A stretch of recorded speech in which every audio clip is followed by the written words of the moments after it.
Hola amigos, del YouTube, ¿cómo les va? Bueno, aquí traigo una creepypasta muy conocida pero extraña. Por si no la has visto, te dejará igual pensando. Bueno, que empiece, la creepypasta. El experimento ruso del sueño. Antes que nada me disculpo por no haber posteado nada estos últimos días. He estado en medio de algunos problemas existenciales y eso me deja poco tiempo para atender el blog.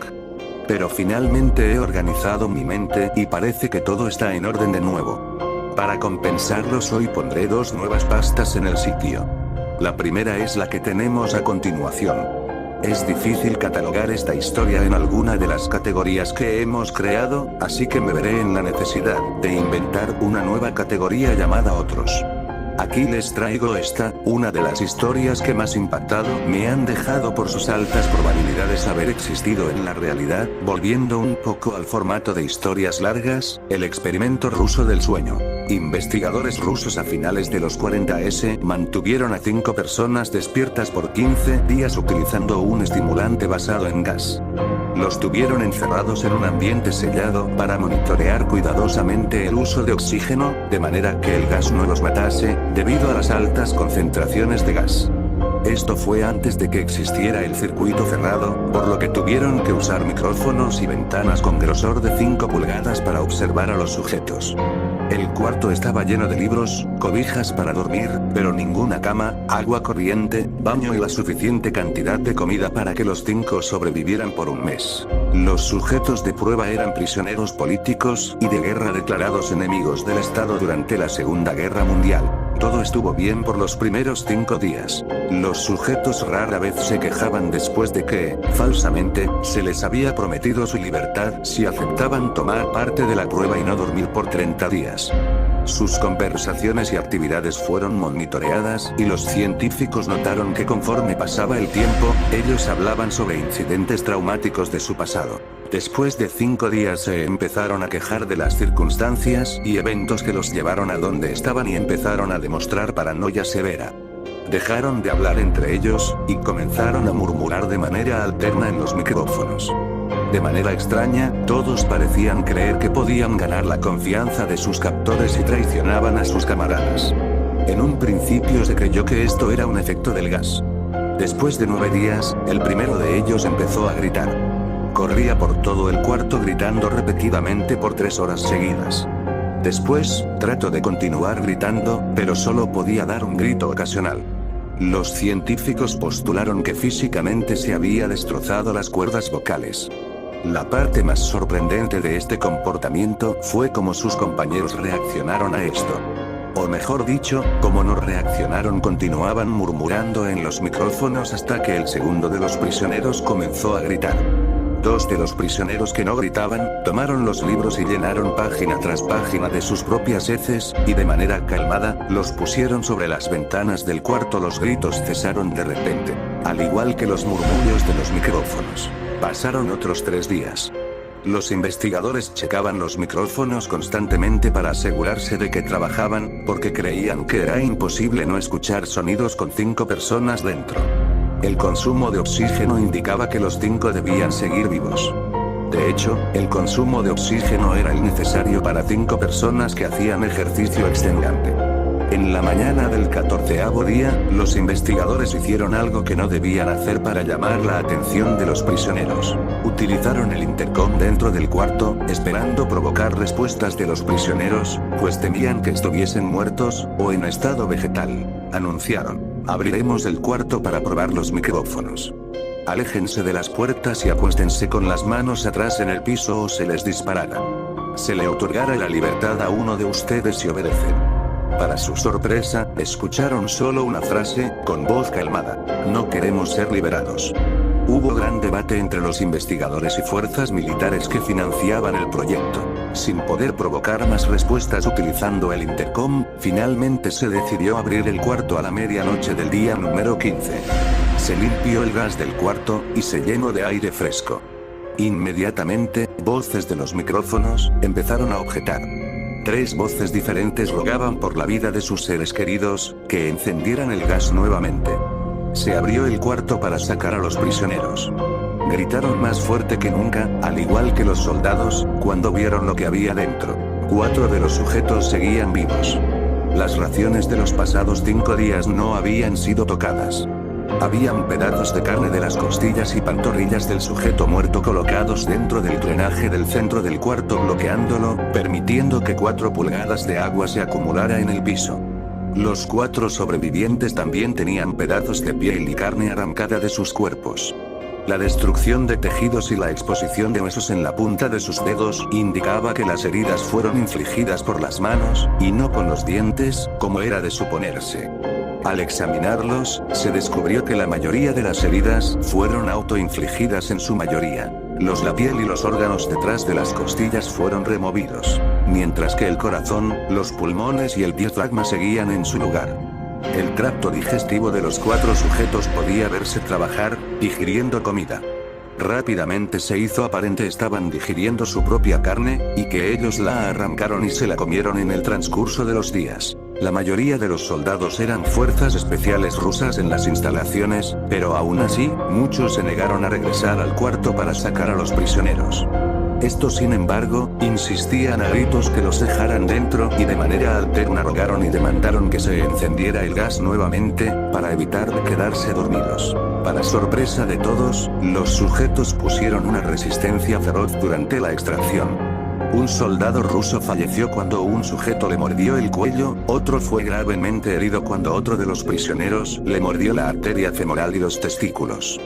Otros 5 soldados perdieron la vida, si se cuentan a aquellos que se quitaron la vida en las semanas consecuentes al incidente. Durante la lucha, uno de los prisioneros dañó su bazo, sangrando de manera casi inmediata. Se intentó sedar al sujeto, pero fue imposible. Se le inyectó más de 10 veces de la dosis humana de morfina, y aún así luchó como un animal rodeado, rompiendo las costillas y un brazo de un doctor. Se veía latir su corazón al máximo por 2 minutos completos, mientras se desangraba, y continuó gritando por más de 3 minutos, atacando a quien se le acercara, repitiendo la palabra más una y otra vez, cada vez más débil, hasta que cayó en silencio. Los otros 3 sobrevivientes fueron inmovilizados fuertemente y llevados hacia instalaciones médicas. 2 de ellos, con cuerdas vocales intactas, demandaban continuamente más gas para permanecer despiertos. El más herido de los 3, fue llevado al único cuarto de cirugía que había en las instalaciones. En el proceso de su preparación para colocar nuevamente sus órganos en su lugar, se notó que el sujeto era totalmente inmune a los sedantes. Peleó furiosamente cuando el gas anestésico se le estaba colocando. Se necesitó un poco más de anestesia de la normal para sedarlo, pero al momento que sus ojos se cerraron, su corazón se detuvo. En la autopsia, se encontró que en su sangre había 3 veces la cantidad normal de oxígeno. También se rompió 9 huesos en la lucha para no ser controlado. El segundo sobreviviente, era el que primero gritó del grupo. Con sus cuerdas vocales destruidas, él no pudo objetar la cirugía, y solo reaccionaba agitando violentamente la cabeza en desacuerdo cuando se le administraba el gas anestésico. Afirmó violentamente con la cabeza cuando alguien sugirió hacer la cirugía sin anestesia, y no reaccionó durante la misma, que duró 6 horas, en la cual se intentó reemplazar sus órganos abdominales y cubrirlo con lo que quedaba de su piel. El cirujano afirmó que era médicamente imposible que el sujeto siguiera con vida. Una enfermera aterrada que ayudó en la cirugía, comentó que la boca del paciente formaba una sonrisa cada vez que sus ojos se encontraban. Cuando la cirugía terminó, el sujeto miró al cirujano y empezó a hacer sonidos fuertemente, como tratando de hablar. Asumiendo que esto era de gran importancia, el cirujano le entregó un papel y una pluma, para que el paciente pudiera comunicarse. Sigue cortando, escribió. Se le hizo la misma cirugía sin anestesia a los otros 2 sujetos. Se les tuvo que inyectar un paralítico, pues ellos reían constantemente, y le era imposible realizar la operación al cirujano.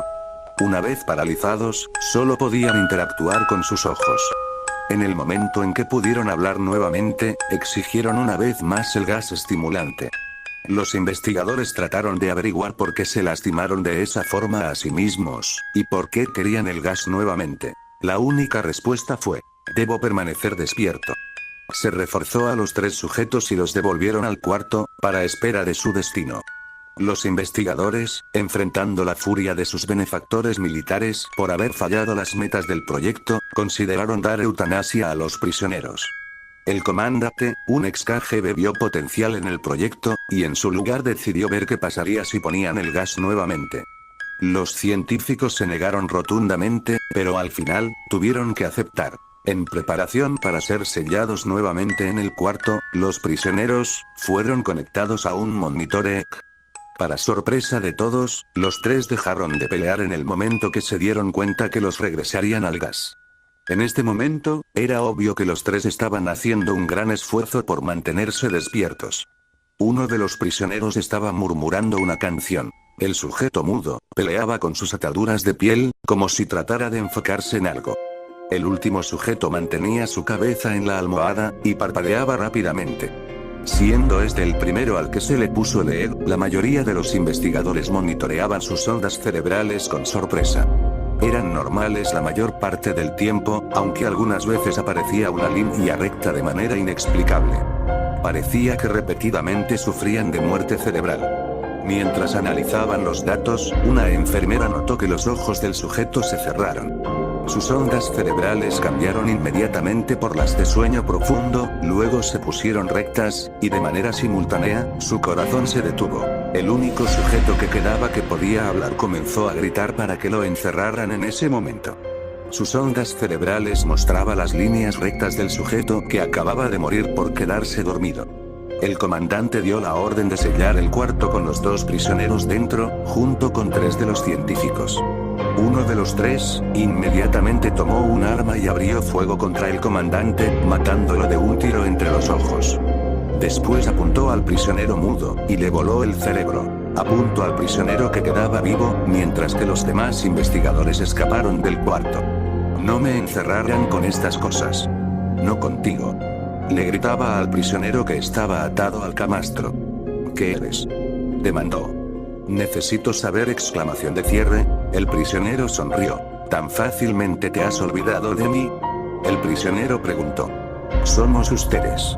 Somos la locura que está encerrada en todos ustedes, rogando por libertad en cada momento de tu vida, desde lo más profundo de tu mente animal. Somos aquello de lo que te escondes en tu cama todas las noches. Somos lo que duermes y silencias y paralizas cuando te vas a tu cielo nocturno, donde no te podemos alcanzar.